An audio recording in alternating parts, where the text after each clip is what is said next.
Hey, my name is 𝗗𝗟𝗧, and I absolutely love helping people connect with their calling and all the tools they need to kick roadblocks and excuses right out the door so they can cultivate the life they dream about.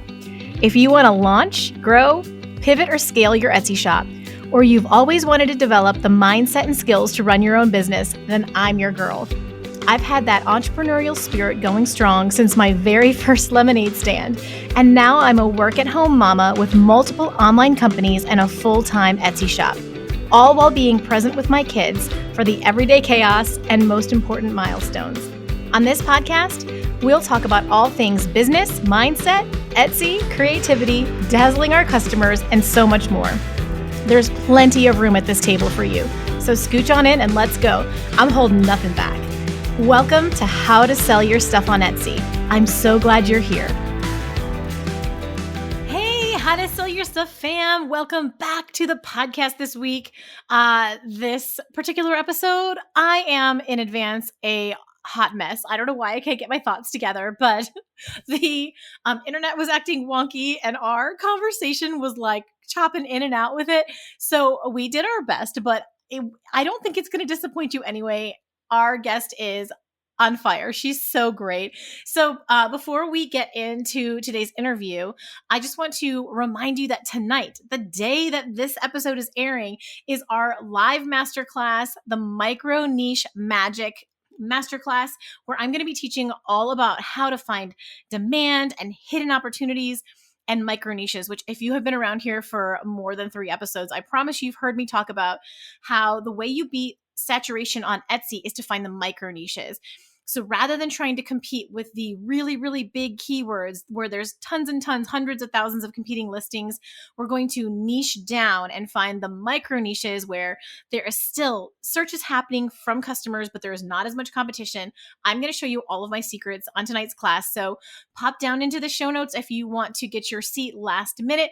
If you're hearing this after the fact, there will also be a link down there where you can get a replay. So make sure you don't miss this. This is what over 90% of people are getting wrong on Etsy. When I do shop reviews, when I do coaching calls, people are not understanding that they are trying to sell things to way broad of an audience and customer, and we need to get more specific. I'm going to show you every secret, every tip I have on how to do this. We're about to change the game for the How to Sell Your Stuff family. I can't wait. Not to mention, it's just so fun to be live with you guys. So join me for that. Also, if you haven't yet, check out the How to Sell Your Stuff YouTube channel. I'm having a ball over there.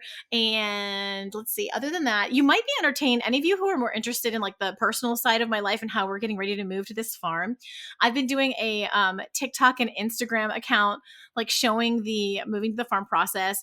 And I ultimately want to use it to try testing out TikTok shop as well. But I'm doing like fun content over there. So I'll link that as well. It's at @smiley_Lizzy on how to sell on TikTok and on Instagram. If you want to share the more personal side of the journey, I literally just posted a video of my 16-month-old son who constantly rides our robot vacuum around the house. So it's been like our moving MVP, and it's just a hysterical clip. And of course, I had to use like Beyonce's Texas Hold'em song because we're in Texas and we're moving to a farm, and it's just perfect. So lots of entertaining things happening over there. But today, this is going to be so fun. We are having the lovely and charming Angel on the podcast today. You may have seen her on TikTok as Passive Income Angel, or on YouTube where she creates a lot of valuable content. She and I are actually in like a YouTubers group together with like some of the top creators, where we all help each other and network. And so we've been getting to know each other. She's absolutely lovely. And I thought it would be so fun for us to have just like an Etsy coach chat today and talk about her story. And she really drops some amazing tips for new sellers. And if you're in the print on demand space, she's focused there. If you're in the AI digital product space, she focuses there. And then she's also going to be giving us some tax tips. So I'm excited to share this with you. It's such a fun conversation for me as well. So without further ado, please help me welcome Angel to the podcast. Angel, yay! Thank you so much. Welcome to the podcast. I can't tell you how happy I am you're here. Thank you so much for having me on. How have we not done this before? I don't know. I've heard a lot about you though. I've had friends on your podcast before. I know Jenny's been on here from Jenny from the shop, and has just raved about working with you. Oh, well, Jenny's a household name around here. Like people, we are all diehard Jenny. I've only heard the most lovely things about you as well, and this is so fun. I'm excited we get to be like business friends now. So I'm going to be hearing a lot of this for the first time myself. I'm a little excited because a lot of times I already know stuff about my guests. This is so fun. Tell us your story. Like, I'm guessing there's got to be some entrepreneurial stuff going on back there. Where did you get your start? What's your background? Like, give us the whole thing.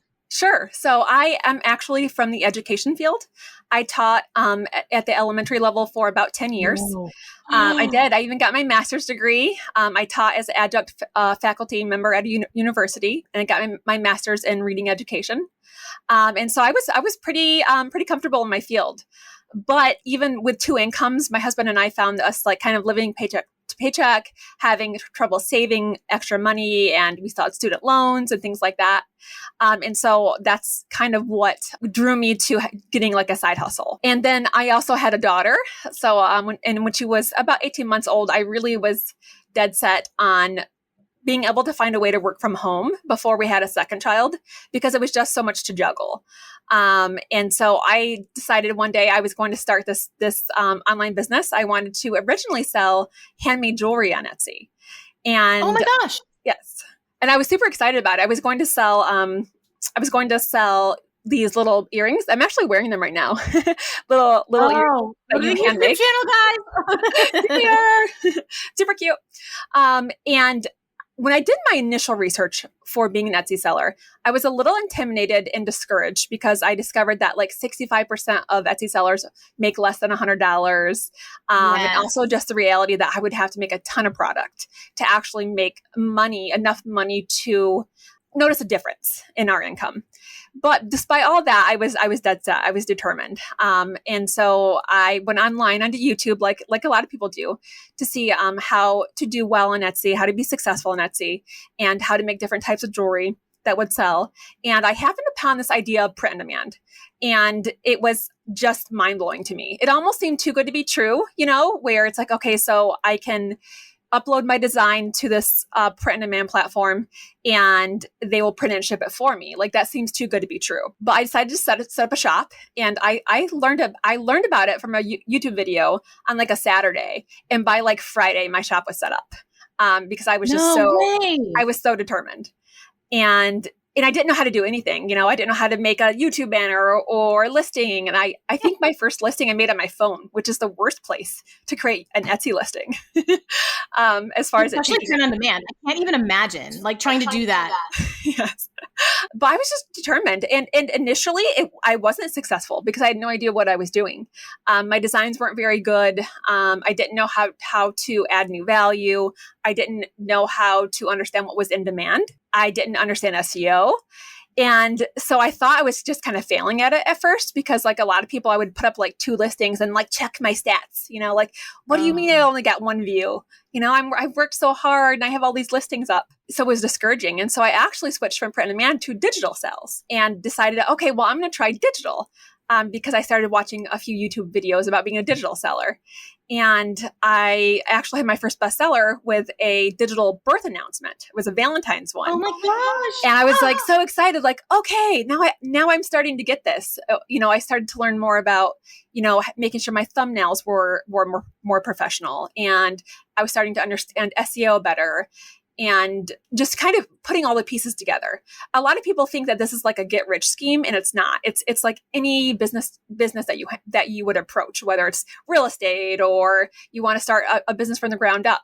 It takes time and skill and a lot of learning. And there's a learning curve involved. And so a lot of people go in thinking that they're just going to like make tons of money off the bat, but it's a time investment. It might be a little bit of a money investment. Certainly not as much as if you're going to start a business from the ground up, because this is an ingenious business model because it's so low risk and you have so much to gain by the skills that you're going to acquire. And so it was a learning curve, but I decided I was really still leaving money on the table and not trying print on demand. So I decided right before Q4, it was in the springtime, I wanted to try it again. And I got into group niches like teachers, seniors is a great one, and family matching family. And oh my goodness, my shop just went nuts. I couldn't believe it. Seniors like old people or seniors like graduating high school? Graduating high school. because Okay. a lot of people will buy groups of them. They'll buy it for the whole Ooh. football team, the whole cheerleading team, all of the soccer moms want one, And so I quickly discovered the value of being in group niches, because someone isn't just purchasing one, they're purchasing multiple. And so there's more profit to be gained whenever you're selling multiples instead of just like a one-off. Like if they're buying just one bodysuit or one shirt or one mug, if they're buying multiples and you're still charging them that upcharge for the shipping, then you're really gaining more profit for each item after one item, if that makes sense. Absolutely. And so, it was just really exciting. We all of a sudden had disposable income. I was able to pay off our car loan. We were starting to pay more on our mortgage. And all the while, we were just kind of preparing for me to be able to quit my job. So we're just trying to pay down all of our debts and just get us into a really good position. So for the first year, it was just all about trying to save, build our savings, and pay off debts. And just consider this as a long-term investment. And so I spent a lot of time learning and gaining skills, and a lot of A/B testing. Okay, well, put a pin in that because we have to talk about that. Sure. I don't want to forget, but that's because no one's ever said that on the podcast before. I want to back up a little bit though. Did you ever try the jewelry or the handmade, or were you talked out of that before you even tried? Oh, never tried it. I tried it. Okay. I was sold. I'm like, okay, I don't have to make it. I don't have to ship it. I'm sold.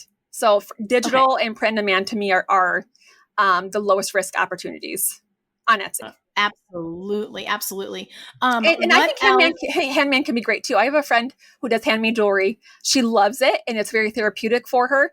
But she is going to have a lot of difficulty scaling it. And she's fine with that because she doesn't want this huge business. She just wants, this fun, creative outlet. And I think that that's amazing. So kudos to handmade sellers. I think that there's still lots of opportunity on Etsy on that. But as a mom who was working full time, I did not have the time to do that. Absolutely. So I don't know if you know my background at all, but I started in 2016. My daughter was almost one, and I had tried to sell my own website. We sold wood signs. The scaling was exactly what became a problem, which I'll talk about in a second. But what was so interesting is that we were able to, I wouldn't say we properly calculated what our work cost, like the time and effort we put into actually doing the physical labor, but being able to sell something that was a little more expensive. Mm-hmm. The cheapest sign was $40. And so that's very different than selling a $10 piece of jewelry where you're doing all this work by hand for a small profit. Yes. So I think there's massive opportunity for handmade because I think the more digital we go in our world, the more people are obsessed with things I can touch with my hands, things I can feel that have an earthy, just homey. There's so much opportunity. Absolutely. But I think sellers need to think about what is my profit margin and how am I going to scale this? Because I remember I was one of the earlier sign shops in the space, but very quickly a lot of people joined it. And what they ended up doing is buying these machines that would print like a farmhouse looking sign. And I'm still over here painting them, but the average Etsy buyer didn't know the difference or care. They just wanted the same price point. So I was giving them a superior product for the same price because I tried to sell it for more, but I couldn't. So it's so interesting. And I'm just like so thrilled that there's people on both, like everyone always hears me talk about Aunt Robbie on the podcast. All she wants to do is work with her hands. I have tried to pull her into my AI digital shop world, and she does not want to do that. She's like, AI is cool. I don't want to sit here and build templates. This sucks. And I'm like, fair. But she wants to work with her hands. So I love that there's just different people and we can all find our thing. But anyway, I digress. Angel, did you try any other side hustle before Etsy, or was Etsy like the one from the jump? I mean, as a kid, I was that kid who would make paper dolls and try and sell them at school and bracelets, you know what I mean? Out of my backpack or bring like snacks to sell. So I think I always had an entrepreneurial spirit. And then in college, I did just like as a hobby, I did ceramic arts. So like pottery, and I went to art shows and sold those. And so it's kind of always been in my spirit. But there was no one who was a business owner in my family. And so I kind of bought this whole idea that you have to go to college, you have to have, a blue collar job, that you really like the artists actually starve and they can't pay their bills. I even took a graphic art design class and like was bored to death because the professor was so boring. And because I considered going into the arts as my major, and I just didn't see a viable way to make income. And so I just bought into this idea that I had to get a degree. I chose teaching. I chose a really safe field. And there's a lot of creativity involved in teaching, for sure. And so I still got to have a creative outlet with teaching, but not like what I could have had with the arts. So yeah, I really didn't, because I didn't understand it. I thought in order to have a business, I thought you had to have a business degree. You know what I mean? I was literally raised the exact same. Well, my parents were entrepreneurs, but I was definitely taught go to college and all of that. So the second you decided I need to find a side hustle, you immediately started with Etsy? Immediately. Yep. I way. don't know why. I think because I went to Etsy for handmade gifts, and I knew that mom and pop shops were doing it. And so whenever I decided I was going to make jewelry, just Etsy was like the place, the best platform. It was the only platform I knew of where you could create a shop and sell. It makes total sense, though, actually, when you talk about like, oh, I was selling paper dolls as a kid. I was selling pottery as a, college student or whatever. It makes sense. That totally tracks. I have so many questions. The beginning of your shop, like when you first launched, you started with some print on demand and then you added digital and then you went back to print on demand. Do I have Correct. that right? What I actually ended up doing was I actually deleted all of my really crappy, terrible print on demand listings. And then I just made the first shop all digital. And then I opened up a new shop for the print on demand in July. And then do you still have that? Yeah. I still have all of my shops. Mm-hmm. No way. Okay, yep, keep going. Since then, I've added 2 new digital shops. So I have 1 print on demand and 3 digital. Okay. Wow. I'm already like with the 4. No, I can't say anything. That I'm basically doing the same thing. It's arrow is pointing at me. Gosh, I just want to know so much. So print on demand. What we should do? We should go back to the A/B testing, Angel. That's what we need to do. Sure. So it sounded like print on demand really took off for you when you started doing things where people would buy multiples. And has that been something you've stuck with, like that kind of an approach? Yes. And sometimes if I just catch a trend. So going back to my education training, yes, and my reading specialist training, we really had to be taught how to find patterns in children's learning, to identify a reading disability. And I really think that's helped me be an Etsy seller because I can quickly identify patterns and trends. And it's really helped my shop, especially if you can spot stuff early. Because like, for example, I've had things happen in my shops that like what you would think would be random, but it happens over and over again where like I will have a listing featured in a major news article. I'll have an influencer with 1 million followers. Like Macy Blackwell once wore one of my sweatshirts that she bought from my shop. And it was just because but that kind of stuff has just continually happened in my shops. It wasn't like a one-off, but it's because I come early. I spot the trend, post it early, and then it will go viral on its own. And now people have TikTok. You know what I mean? So you can do this so much easier than what I had to rely on. I just had to rely on like it going viral on its own, essentially. And so now with TikTok, it's limitless as far as getting your products to go viral. Have you looked into, I've saw that Printify has like a connector for TikTok shop, but I feel like Printify doesn't turn stuff around fast enough for that. What are your thoughts on that? They have a new express shipping. The catalog is a little bit more limited, but it is fast. I have orders that will go out in hours with the express shipping. Like I said, their catalog is much smaller. But yeah, they now have an express like 2-day guaranteed shipping, and they will actually refund your order. They will refund your order. Printify will if it doesn't arrive in time. Have you tried that over the holidays yet? Yeah, I did a couple orders over the holiday. I would say several. I didn't have any like big selling listings that I used it with because I was nervous because I didn't want to guarantee 2-day shipping. But I would say by Q4, if I think it would be fine to do it. And that really, oh yeah. And it's such a game changer because one of the downsides of selling print on demand was like the longer shipping times. It was really hard to compete with those mom and pop shops that has like 2-day shipping, but now you can. What is it? Is the shipping for express shipping a lot more? It is a little bit more, but not a lot. It's like only like a couple dollars more. It depends on the product, but it's very reasonable. Like I was surprised. I was shocked. I was like, oh, it's only like a few extra dollars. Like, okay. And people I feel like that's a whole other episode. Oh yeah. I'm so Definitely look into it. Definitely look into it because it's really cool. Okay. If you guys have been listening to me for more than 20 minutes, you've probably heard me talk about the 3 most important components of a successful Etsy shop. So, number 1, a product that people are actually searching for and buying right now. Number 2, beautiful product photos that stand out in the search results. And number 3, your SEO or keywords, which really simply just means your Etsy listings need to include the exact same phrases that your shoppers are searching for up there in that Etsy search bar. In fact, even if shoppers are buying your product like gangbusters from other shops and your pictures are like the quality to be on the cover of a magazine, if you don't have your SEO nailed and those perfect word phrases all throughout your Etsy listings, shoppers will literally never find you. So wait. Don't feel discouraged. I've got you. I want to let you in on my secret weapon for SEO on Etsy. It's a website called Sale Samurai that mines all of Etsy's shop and listing data so that you don't have to. Thank you.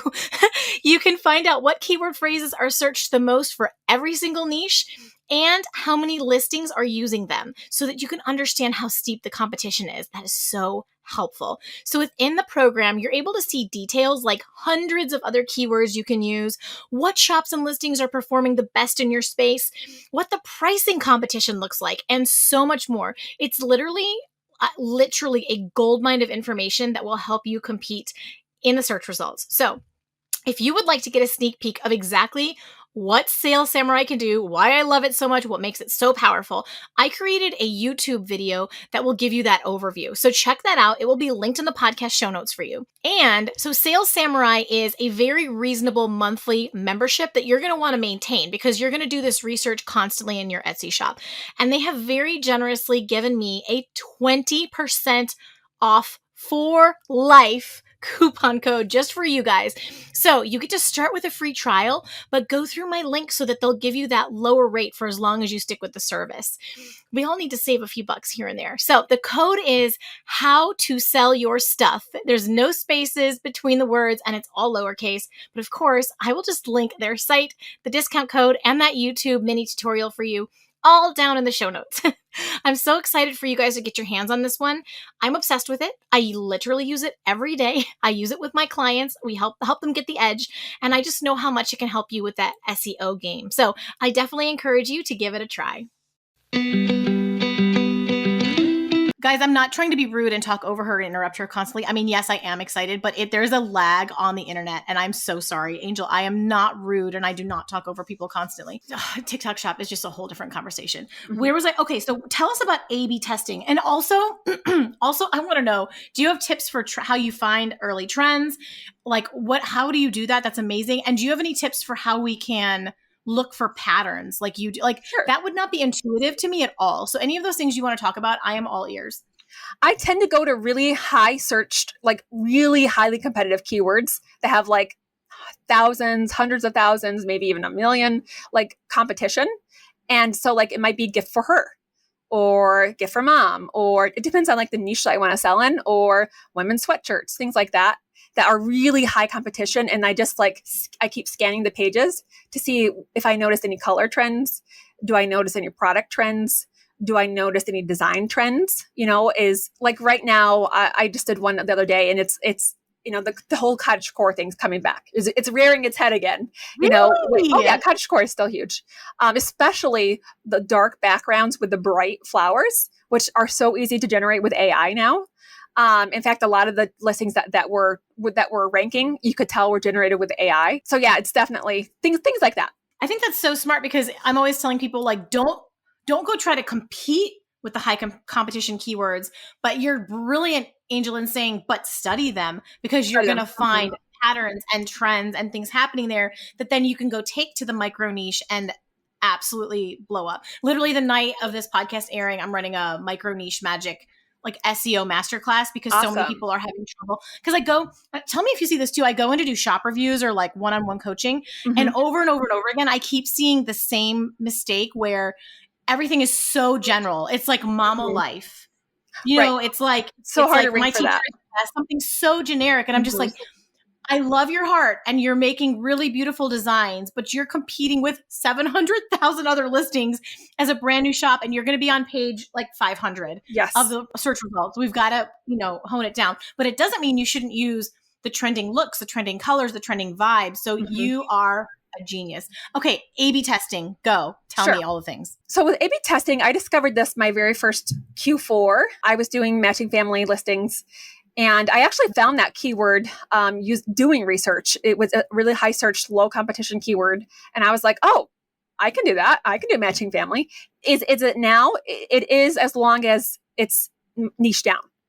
And it still is a good, it's still a good one. I know I just did the exact same listing, and I just changed out the SEO blocks, and they were similar. It was Christmas SEO that I was using. And I was astounded to see that the same thumbnail with different SEO ranked completely differently. Like, one got tons of views, one was a bestseller, made thousands of dollars, the one, nothing. And so, and it's like, why? You know what I mean? And so I learned a lot about that, about using A/B testing. Also, even A/B testing with your thumbnails. So if you have a product that maybe has multiple colors, duplicating it in Etsy, which is very easy to do, and then just switching out the thumbnail to see if people like a certain thumbnail more than others. One of the mistakes that I made as an Etsy seller is that I thought like every listing needed to have a different thumbnail.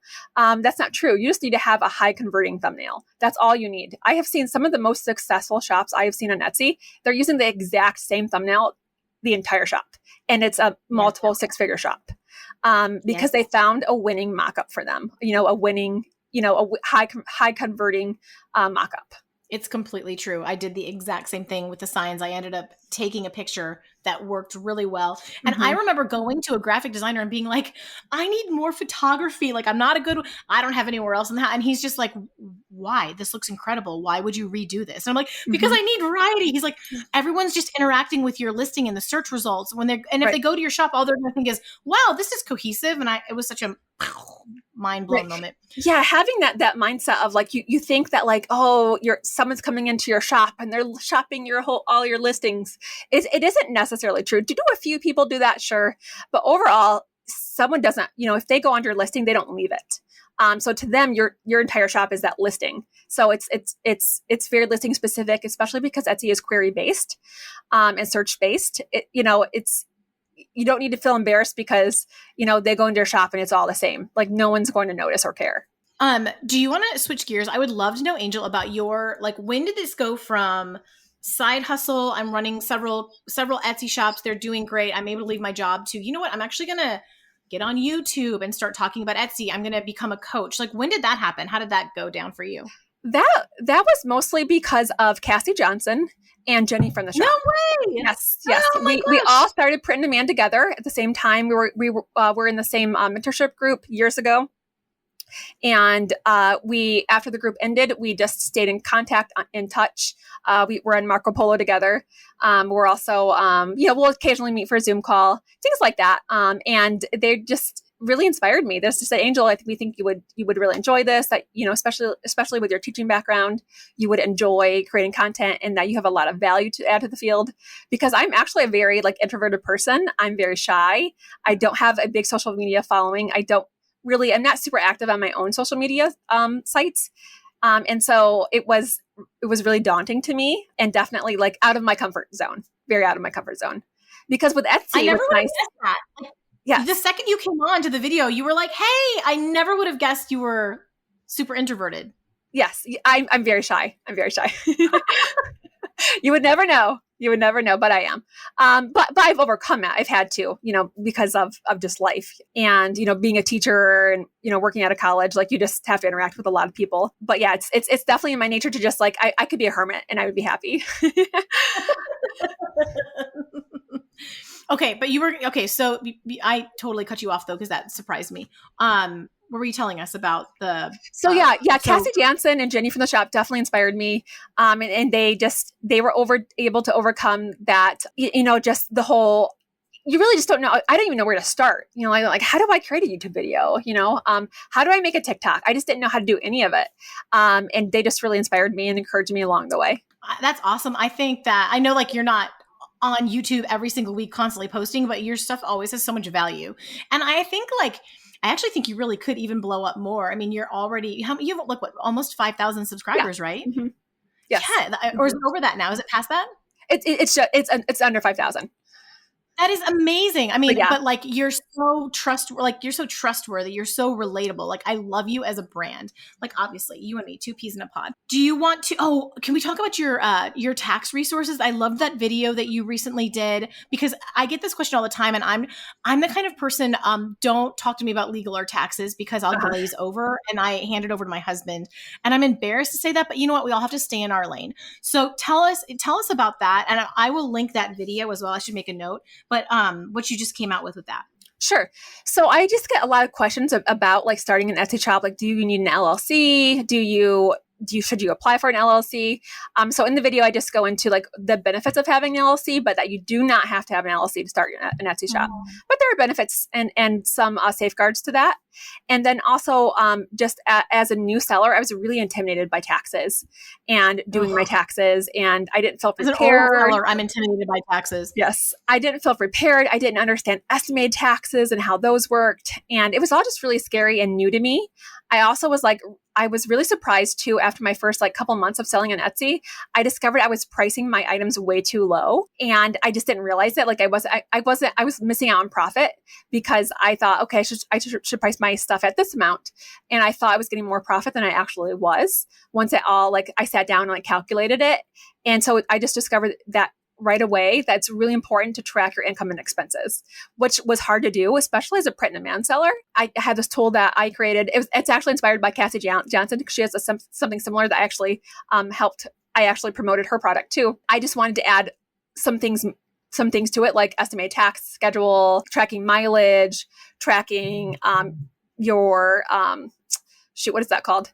The home office expenses, which is a whole nother topic because I just didn't understand any of it. And so I just really wanted to create a tool that sort of was all encompassing, that was very inexpensive. It's only like $24 and that where sellers could track all of this information. And so I actually worked with a CPA. I worked with a Google spreadsheet specialist to create this whole new tracking tool. So as an Etsy seller goes through the year, they're inputting their expenses and their income so they can keep track of it. And then what? How do you use that tool for tax season? So it will generate it has a dashboard where it generates like their year-end profit, year-end expenses. And so they just give that to their accountant and they can tell, and it will tell you right away what your expenses and your income was.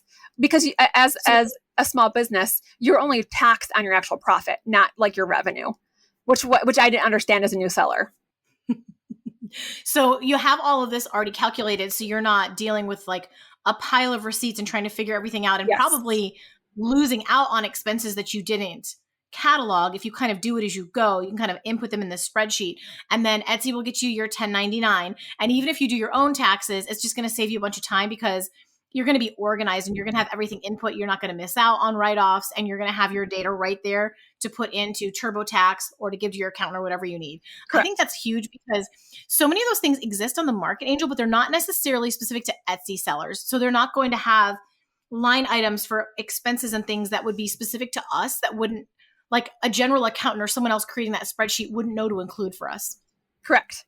And yeah, it's definitely, it's good for digital sellers or print on demand. There's a spot to put your print on demand expenses. If you do print on demand, it's pretty fairly editable. So you can change out what your expenses are each month if they vary. And I love the fact that it also helps me keep track of what my estimated taxes will be based on this year's tax schedule. So for this year, it would be the 2024 tax schedule.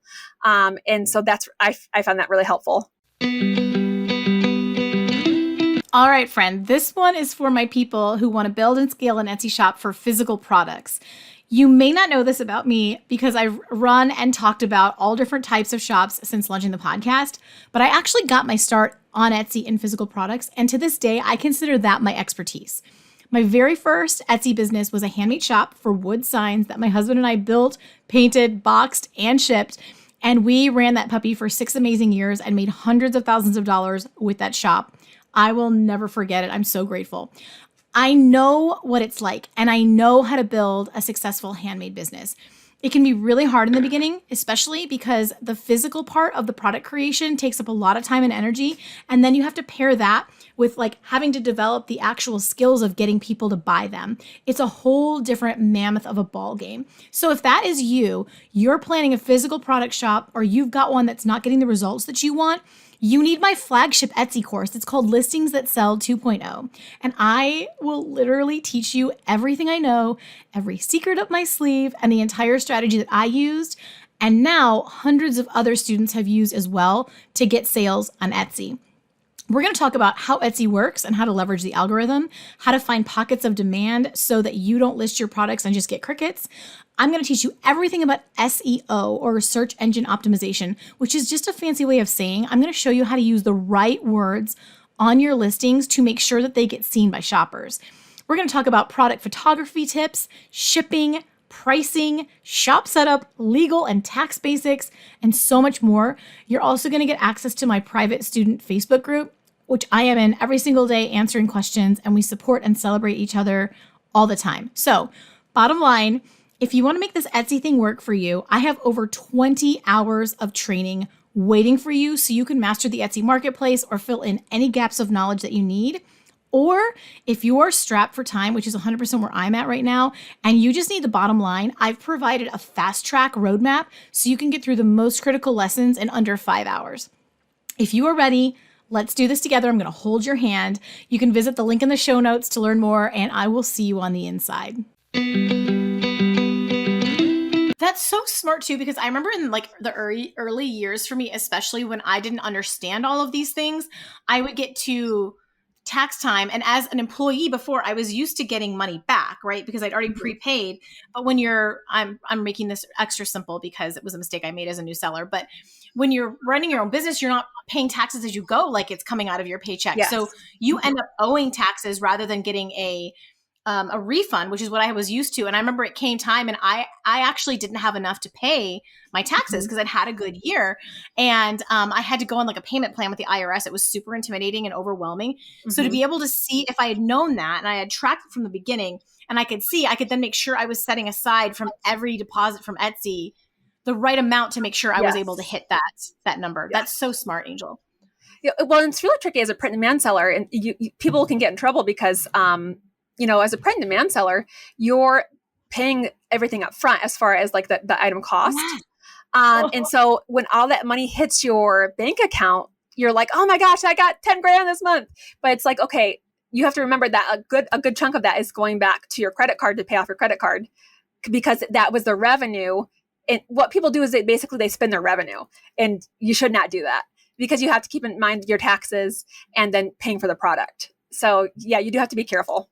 No, I for sure, like if I'm just going to expose myself, like I can really struggle with that sometimes. Like you know how in bowling, like you can have the bumpers if you're a kid or if you're me and you can't bowl and you need the bumpers so you don't never hit a pin. Yes. Like that's what I need with my income. I have to put in place bumpers, safeguards, like cross checks as I go so I don't end up in a problem down the road. I've gotten much better over time, but because I just didn't know these things. But that is amazing. Thank you so much for creating that for us. Like we need that tool. What else? I know your website, you offer a whole bunch of different Etsy services. What else would you like to share that you offer to help us? Sure. I have a new planner that I just created. So if you want to track your income and expenses with a PDF, if you prefer to do that, and it can work with like good notes and things like that, I have that available. And then I also do one-on-one coaching. I also do Etsy shop critiques or audits.